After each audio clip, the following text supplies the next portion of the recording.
I used to believe that time exposes all truths, but I never imagined the truth would come from the two people I trusted most. It was a quiet evening, a Wednesday, late in October. The air outside was cool, and the house smelled faintly of her favorite vanilla candles. She was laughing in the kitchen, a soft, careless laugh I'd loved for years. At that moment, I thought I was the luckiest man alive. I had a loyal wife, a best friend who'd been by my side since college, and a life that looked, from the outside, perfect. But perfection is a fragile thing. It cracks quietly. You never hear the first break. You just wake up one day and realize you've been living inside a lie. I didn't catch her cheating right away. It started with whispers I couldn't place, moments that didn't add up, a message that disappeared too quickly, a glance that lasted too long.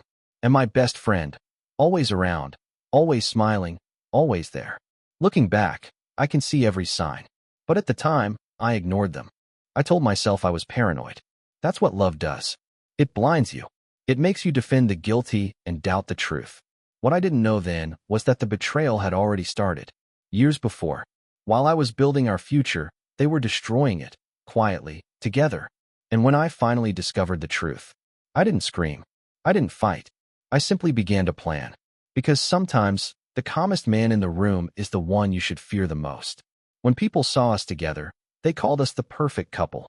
We'd been together for 8 years, married for 5. She was graceful, kind, the type of woman who remembered everyone's birthdays. And me, I was the steady one. Quiet, focused, reliable. We met in college. She was majoring in psychology. I studied business. She once told me she fell for how calm I was. "Nothing ever shakes you," she said, smiling over a cup of cheap coffee in the campus cafe. I didn't know then how much that calm would matter one day. Our first apartment was small, but full of laughter. We painted the living room together, even though we had no idea what we were doing. There were streaks of blue paint on her cheek, and I remember thinking, this is happiness. Simple, ordinary, real. We built our life one quiet moment at a time. Early morning coffee before work. Friday night takeout with movies. Lazy Sundays with her head on my shoulder. She'd talk about the future, a bigger house, maybe kids one day. And I believed her. I believed every word. My best friend, Mark, was part of that picture too. He'd been in my life since high school. We'd gone through everything together, jobs, breakups, family losses. When I got married, he stood beside me as my best man. He toasted to our forever. I remember his exact words. "If anyone deserves happiness, it's you too." I thought he meant it. The three of us were inseparable. We had dinners together, vacations, barbecues. He'd help around the house when I was working late. She'd say, "He's like family." And I agreed. It's strange how betrayal hides best in familiarity. The people you'd never suspect, those are the ones who have the easiest access. I was working long hours back then, building a small marketing firm from scratch. She supported me through it. At least, that's what I thought. She'd text me at night, "Don't work too hard. I love you." And I'd reply, "Almost done. Can't wait to see you." Those messages used to mean something. Now, they feel like lines in a script she rehearsed too well. Still, I can't deny, in those early years, she made life feel safe. There was a warmth about her, a way she'd reach for my hand when we crossed the street, or hum to herself while cooking dinner. I didn't know how much I'd come to miss that sound later, or how much of it was real. We had a small circle of friends who admired what we had. Couple goals, they'd say. We hosted game nights, birthdays, small get-togethers. Mark was always there, helping with the grill, cracking jokes, making her laugh. Sometimes, I'd walk into the kitchen and find them laughing about something I'd missed. It didn't feel wrong then, not even a little. If anything, it made me happy that they got along. There were small things, though. Tiny fractures I didn't see clearly. A sudden change in her perfume. A new phone passcode she said was for privacy. A softness in her voice when she spoke to him. I brushed it all away. You don't question the people you trust. You trust them because you don't want to question them. There was one night. I remember it clearly. Mark came over to watch a game. She made wings and beer. Halfway through, I got a work call and had to step out. When I came back, they were laughing, close, too close. She pulled away the second she saw me. I didn't say a word. I told myself it was nothing. That's how betrayal begins. Not with a lie, but with silence. The kind that grows between two people until it becomes a wall. Back then, I still believed we had everything. A loyal wife, a trusted friend, a life I was proud of. But behind every perfect picture, there's something just out of frame, and mine was already starting to rot. Suspicion doesn't come all at once. It drips, slow, quiet, poisonous. You don't notice it until you're already drowning in it. It started one night when she came home late. She said she was meeting an old friend from work. But when I asked who, she hesitated. Just for a second. That hesitation stayed with me longer than her answer. She was different after that night. More distant. Her eyes stopped meeting mine when she spoke. She'd laugh at her phone, then lock the screen the moment I walked in. Once, I caught her deleting messages before dinner. When I asked what she was doing, she smiled, that same calm, practiced smile, and said, "Just clearing space. My phone's full." That was the first lie I remember noticing. The second came a week later. Mark started showing up less.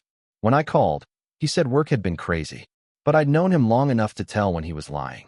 His voice carried a guilt he couldn't hide. I told myself I was imagining things. Work stress, overthinking. But deep down, something cold had settled in my gut, a quiet certainty that something was wrong.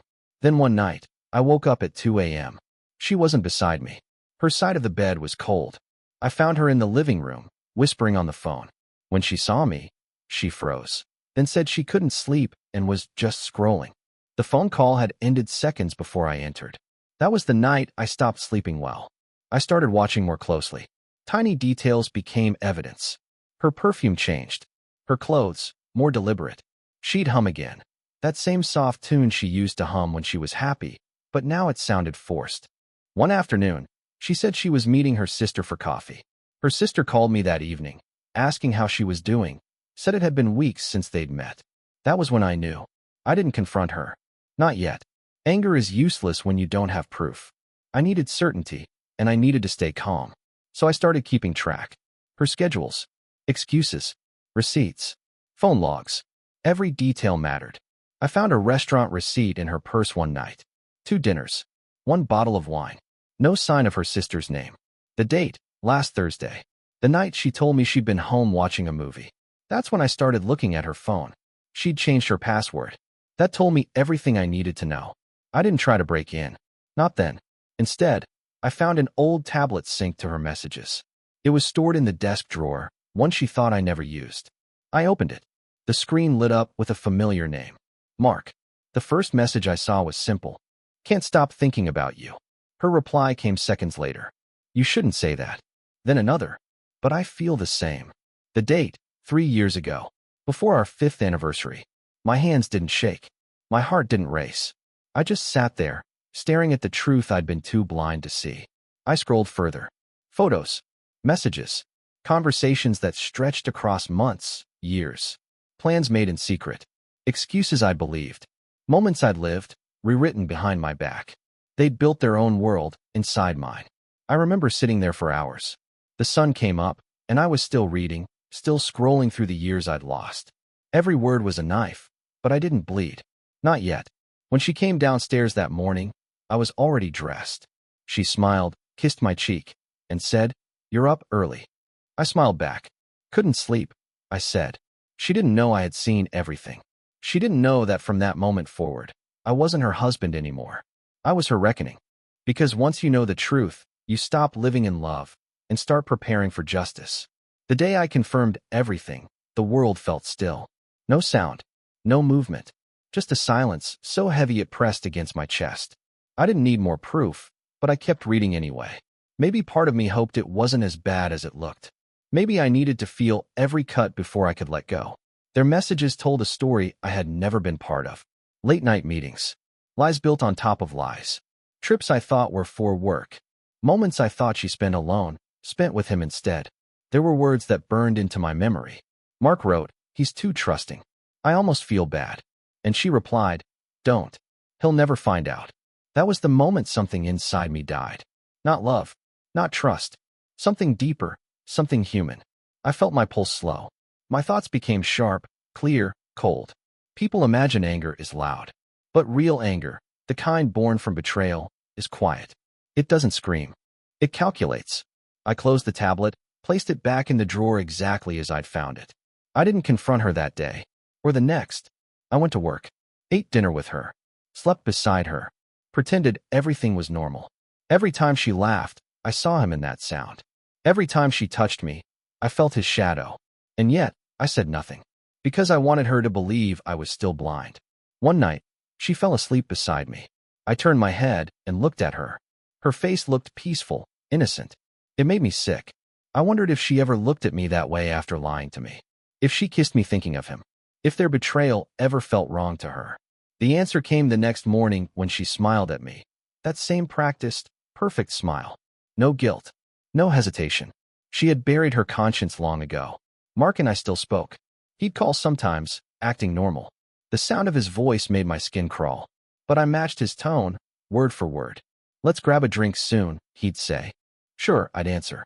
As if I wasn't picturing every message he'd sent her. I started studying them both. Their movements, expressions, patterns. She said she was visiting her mother one weekend. I followed. She didn't go to her mother's. She went to a hotel on the edge of town. And he was already there, waiting. I didn't confront them. I didn't walk in. I just watched from a distance. I wanted to see what betrayal looked like when it thought no one was watching. When they came out 2 hours later, laughing, holding hands, I finally understood. They weren't sorry. They weren't afraid. They were comfortable. That's what hurt the most, how natural it all seemed. As if my absence made their world easier. I went home that night and sat in the dark. Her side of the bed was cold again. The clock ticked softly, 1 second at a time, and I realized my marriage had ended years ago. I was just the last to know. But I didn't cry. I didn't break anything. I didn't even speak. I simply made a promise to myself. They had stolen my trust, my years, my peace. But I would take something far greater in return, their comfort. And I would do it the way they least expected. Without anger. Without warning. Without lifting a finger. I started by reminding myself of one truth. Anger is a tool, not a plan. If I wanted them broken, I had to be smarter than my fury. I had years of their habits memorized. I had the proof hidden in a drawer.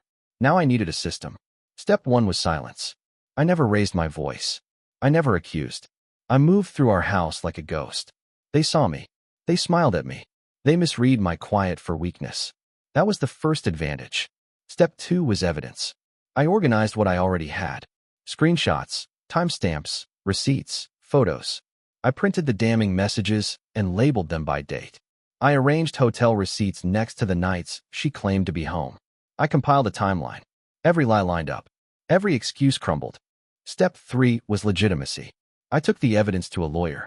I didn't ask for revenge. I asked for options. I wanted to know what could be done within the law. Divorce. Asset division. Restraining orders. The language was clinical. Hearing those words sharpened my purpose. The lawyer recommended certain documents. I gathered them. Bank statements. Tax records. Shared account histories. Contracts. Proof of transfers. Paper did what shouting could not. It made their choices permanent.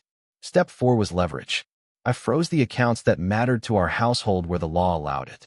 I changed passwords to our shared files, closed joint credit lines, and set new financial controls. Everything I did was legal. Everything I did left a paper trail proving I acted as the wronged spouse.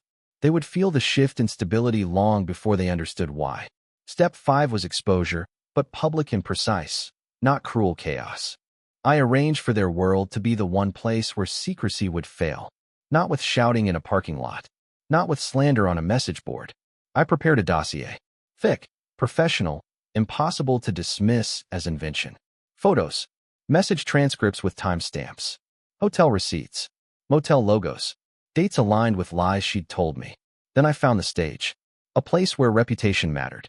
Where whispers turned into consequences. An important industry dinner Mark attended every year. A networking event where he'd built client trust. People who respected him would be there. Colleagues, vendors, people who had no idea his private life looked like this. I also contacted her closest confidant at work. Not to gossip, but to ask questions that would reveal patterns. I spoke to a woman who had watched them from the edge, someone who'd long suspected something and felt trapped. Her voice was small when she said, "I didn't want to be the one to say it." I gave her the dossier. I asked her to read it before the night of the event. She did. She agreed to be present. I prepared my role. Calm. Civil. Present. I bought a suit that fit like armor. I rehearsed the lines I would say only if forced. Mostly, I rehearsed silence. Silence would let the dossier do the talking. Silence would let people decide for themselves. There was another move, practical, cold. I restructured our will and beneficiary designations. I made sure assets that were mine by right could not be quietly transferred away. I set up legal claims for what they had taken. I filed for temporary orders to protect what remained. Every legal action had two effects. It secured my future, and it signaled to them that comfort would end. I also used the one thing they had taken for granted, our social circle. Friends who'd watched them together were quietly contacted. Not with emotion, with facts. I let people read the timeline. I let them come to their own conclusions. Trust collapses faster when the scaffold of community falls away. There were personal moves, too. Small, precise humiliations that hurt where vanity lived. I arranged for a framed photo from their vacations to be delivered to their office. Of them together, smiling, with a short note attached. For when you need to remember who you are without me. It wasn't cruel language. It was a reminder that their secret life had a public face now. All of this took time. Revenge is not instantaneous. It is patient. It is legal. It is inevitable. Night after night, I reviewed the plan. I anticipated their counters. I closed paths that might let them hide again. The dossier lay in a locked drawer. The lawyer had copies. The confidant had read it. The bank accounts had been secured. The event was scheduled. On the evening of the dinner, I dressed slow. My hands did not tremble. My face did not betray the storm inside. I drove to the venue with the dossier wrapped in a plain folder. I left the folder in the glove compartment until the moment it mattered. When I walked into the room, the air smelled of wine and cologne. Laughter bounced off polished walls. Mark was there, smiling. She stood by the buffet, bright, unaware. People clapped as new arrivals were announced. Conversations shifted. I moved through them like a man reclaiming his life. I sat at a table a few feet away. I ordered a drink. I watched them move. The plan was simple tonight. Let the world see. Let their choices meet consequence. I did nothing rash. I did nothing violent. Everything was set. The pieces were arranged on a board I'd built with patience and law. And when the first thread began to unravel, I was only the spectator who had already paid for the show. They still did not know how complete my preparation had been. They still thought I was the blind man at the center of their affair. The lights in the room dimmed for the keynote. The room leaned forward. I folded my hands. The folder sat heavy at my feet. Outside, the night waited. Inside, my breath was steady. Soon, the dossier would move from my drawer to other hands. And then, the quiet life they loved would become public fact. They would learn what it feels like to lose comfort. They would know the cold patience of a man who chooses law over fury. The first person to speak would not be me. The first consequence would not be mine to deliver. But when it came, it would be irreversible. And I would watch them fall without lifting a finger. At first, no one noticed the small envelope